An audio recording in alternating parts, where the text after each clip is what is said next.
नमस्कार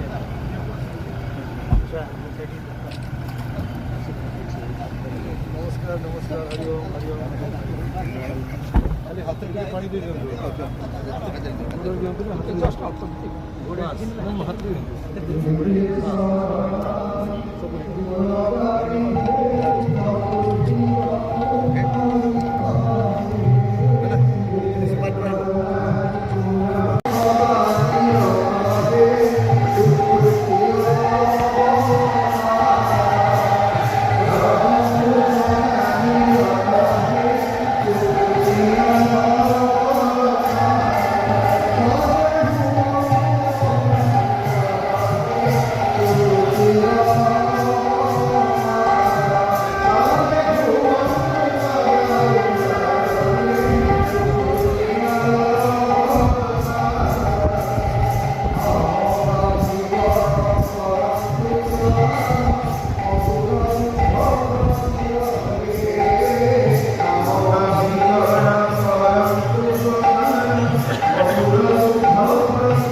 प्रणवप्रिय ठाकुर महाराज उत्कल प्रादेशिक भक्त सम्मेलनी सर्वशेष कार्यसूची साधारण सभा आज साधारण सभार सभापति भावले जी आसन मंडन करिसेंती आम समस्त पूज्य सम्मानस्पद गजपति महाराज श्री श्री दिव्य सिंह देव उपस्थित अच्छा सारा विश्व में क्रिया जगर प्रक्रिया को संचालित करुवा विशिष्ट क्रियायोगी सम्मानस्पद प्रज्ञानगिरी महाराज आसामवर्गीय शाश्वत मठर अन्यतम सन्या बाबाजी मानस महाराज आम सहित उपस्थित अच्छा विशिष्ट बाग्मी जहाँ को टीवी पर्दा खोलिले ଭଲ କଥା ଭଲ ମଣିଷର କଥା ଆମେ ଶୁଣିବାକୁ ପାଉ ଏ ଅଞ୍ଚଳର ପୁଅ ବୀରେନ୍ଦ୍ର ପଣ୍ଡା ମହୋଦୟ ଏବଂ ଆମ ସହିତ ଉପସ୍ଥିତ ଅଛନ୍ତି ନୀଳାଚଳ ଶାସକ ସଂଘର ସଭାପତି ଆମ ସମସ୍ତଙ୍କର ପ୍ରିୟ ସନ୍ତୋଷ ଭାଇ ପରିଚାଳକ ଶରତ ଭାଇ ଏବଂ ଆସକୁ କଥା ବଢ଼େଇନି ଦିନିଆ ଏ କଥାଟି ସମସ୍ତଙ୍କ ମନରେ ଥାଇପାରେ ସାଧାରଣ ଧାଡ଼ିଟିଏ କିନ୍ତୁ କୋଉଠୁ ବାହାରିଥିଲା ଏଇଠି ଜନ୍ମ ନେଇଥିବା କବିବର ରାଧାନାଥ ନାୟକଙ୍କ ଲେଖନୀରୁ ବାହାରିଥିଲା ଏ ପଂକ୍ତିଟି ଜନ୍ମ ହୋଇଛି ଏଠି ମୁଁ ବ୍ୟାସକବି ଫକୀର ମୋହନଙ୍କ ଆଡ଼କୁ ଯିବି ନିଜେ ଏ ଅଞ୍ଚଳରେ ଜନ୍ମ ହୋଇଛି ସମସ୍ତଙ୍କର କଥାକୁ ଯଦି ଆପଣ ଚୁପୁଡ଼ି ଦେବେ ସେଥିରୁ ବାହାରିବ ନିଶ୍ଚିତ ଭାବରେ ମଣିଷ ପଡ଼ିଆର କଥା ଧାର୍ମିକ ଭାବନାର କଥା ଆଜି ସେ ସବୁ ଯୋଡ଼ି ହେଇଯାଇଛି ଏ ମାଟି ହେଉଛି କବିର ମାଟି ସ୍ୱର ମାଟି ସ୍ୱରରେ ବହୁ ସମ୍ପ୍ରଦାୟର ବ୍ୟକ୍ତି ଅଛନ୍ତି ଏଠି ମୁସଲମାନ ଅଛନ୍ତି ହିନ୍ଦୁ ଅଛନ୍ତି ଇସାଇ ଅଛନ୍ତି ଖ୍ରୀଷ୍ଟିଆନ ଅଛନ୍ତି ସମସ୍ତେ ଏଠି ଅଛନ୍ତି କିନ୍ତୁ ସମସ୍ତଙ୍କ ଭିତରେ ଭାଇଚାରାର କାରଣ କ'ଣ ଏ ଭଲ ପାଇବାର କାରଣ କ'ଣ ଯାହାକୁ ନେଇକି ଆମ ଠାକୁରଙ୍କର ଧର୍ମ ମତ ପର୍ଯ୍ୟବେସିତ ଜ୍ଞାନାବତାର ଶଙ୍କରଙ୍କ ମତ ପ୍ରେମାବତାର ଗୌରାଙ୍ଗ ଦେବଙ୍କ ଉଦାର ପଥ ଉପରେ ପର୍ଯ୍ୟବେସିତ ଶ୍ରୀ ଶ୍ରୀ ଠାକୁରଙ୍କର ମତବାଦ ସେଇ ପ୍ରେମାବତାର ଗୌରାଙ୍ଗ ଦେବ ଯେତେବେଳେ ପୁରୀକୁ ଆଗମନ କରିଥିଲେ ସେଇଠି ଏଇ ହେଉଛି ସେ ପୁଣ୍ୟ ମାଟି ଏଇଠି ସ୍ୱରରେ ସେ ଅବସ୍ଥାନ କରିଥିଲେ କିଛି ଦିନ ପାଇଁ ଗୋଟିଏ ରାତି ପାଇଁ ଏ ଇତିହାସର କଥା ନୁହେଁ ଏ ସାଧାରଣ କଥା ଲିଖନୀର କଥା ଆଜି ମୁଁ ମନେ ପକେଇବା ପାଇଁ ଯାଉଛି ଯେତେବେଳେ ସଂସ୍କୃତିର କଥା ଉଠୁଛି ବୋଧହୁଏ ନୀଳାଚଳ ଶାସକ ସଂଘର ଯଦି ଇତିହାସକୁ ଖୋଲାଯାଏ ସେ ଇତିହାସ ପୃଷ୍ଠାକୁ ଯଦି ଲଉଟେଇବେ ତେବେ 1968 ମସିହାରେ ଏଇଭଳି ଗୋଟେ ଭକ୍ତ ସମ୍ମିଳନୀ ଏଠି ଅନୁଷ୍ଠିତ ହେଇଥିଲା 68 ନା ଭାଇ 68ରେ ଅନୁଷ୍ଠିତ ହେଇଥିଲା ସେ ସମୟରେ ଏ ମେଳା ମହୋତ୍ସବ ଦେଖି ବିଶିଷ୍ଟ କବି କବିଚନ୍ଦ୍ର କାଳୀଚରଣ ପଟ୍ଟନାୟକଙ୍କ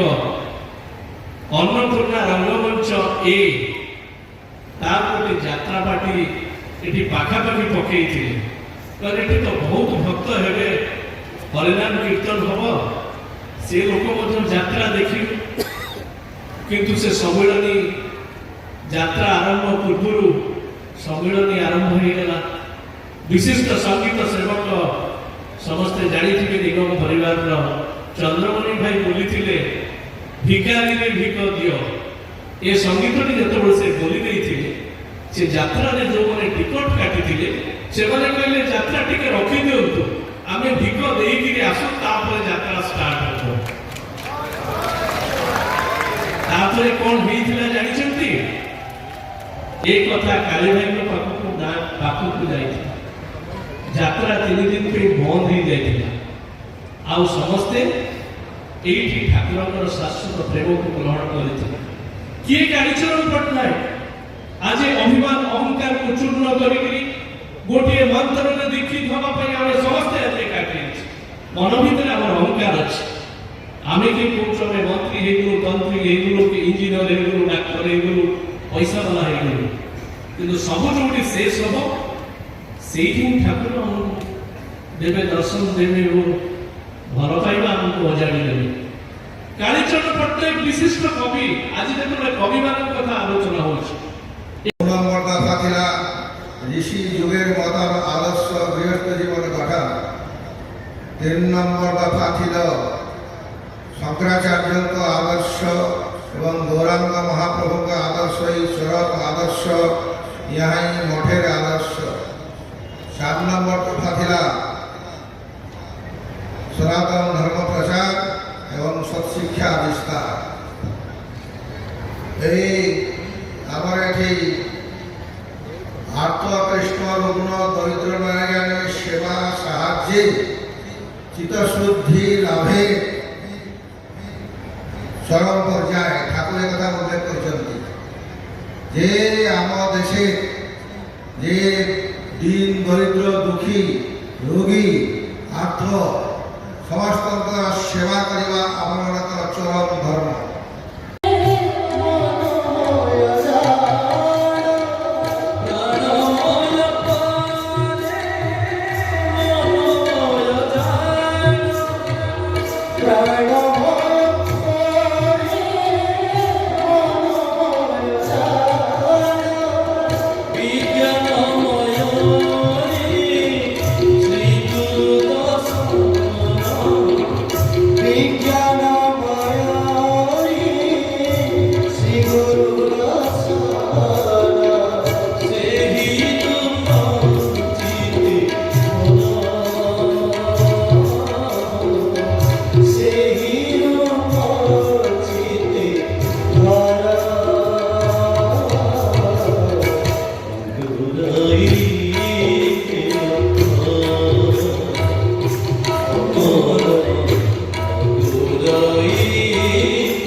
ତତ୍ପଶ୍ଚାତ୍ 1880 ମସିହା ଝୁଲଣ ପୂର୍ଣ୍ଣିମା ଦିନ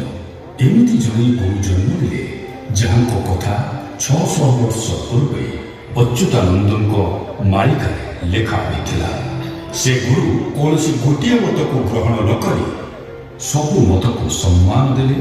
ଏବଂ ସେହି ପଥରେ ଚାଲିବା ପାଇଁ ଜନସମୁଦାୟକୁ ଜାଗ୍ରତ କଲେ। ଗୌରାଙ୍ଗ ମହାପ୍ରଭୁଙ୍କ ଜନ୍ମଭୂମି ନଦିଆ ଜିଲ୍ଲା ଭୈରବୀ ନଦୀ କୂଳର ଦକ୍ଷିଣ ଦିଗରେ ଅବସ୍ଥିତ ଉତ୍ତମପୁର ନାମକ ଏକ ଛୋଟ ଗ୍ରାମରେ ବ୍ରାହ୍ମଣ ଶ୍ରୀ ଭୁବନ ମୋହନ ଭଟ୍ଟାଚାର୍ଯ୍ୟ ଏବଂ ତାଙ୍କ ଧର୍ମପତ୍ନୀ ମାଣିକ୍ୟ ସୁନ୍ଦରୀ ରହୁଥିଲେ। ବିବାହର ଅନେକ ବର୍ଷ ବିତି ଯାଇଥିଲେ ମଧ୍ୟ ସେମାନେ ନିଃସନ୍ତାନ ପରେ ଗ୍ରାମର ବରିଷ୍ଠ ବ୍ୟକ୍ତିମାନଙ୍କ ପରାମର୍ଶରେ ମାତା ମାଣିକ୍ୟ ସୁନ୍ଦରୀ ପ୍ରଭୁ କାର୍ତ୍ତିକ କରିବା ଦ୍ୱାରା ତାଙ୍କୁ ଫଳସ୍ୱରୂପ ପୁତ୍ର ସନ୍ତାନ ପ୍ରାପ୍ତି ହୋଇଥିଲା। ଯାହା ସାଧାରଣ ସ୍ୱଳ୍ପ ସମୟରେ ସାଧାରଣ ସଭାର ଉଦ୍ଦେଶ୍ୟ ଶ୍ରୀ ଅତୁଲ ସବ୍ୟସାଚୀ ନାୟକ ଅତୁଲ ଭାଇ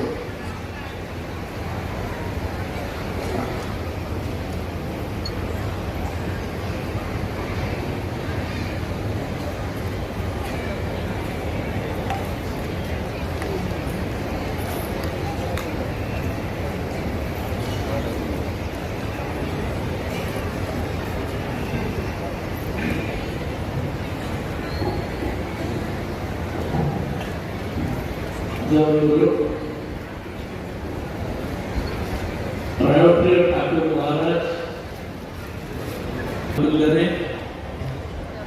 उत्कल प्रादेशिक भक्त सम्मेलनी सर्वशेष कार्यसूची साधारण सभा आज साधारण सभार सभापति भाव जी आसन मंडन करिसेंती। आम समस्त पूज्य सम्मानस्पद गजपति महाराज श्री श्री दिव्य सिंह देव उपस्थित अच्छा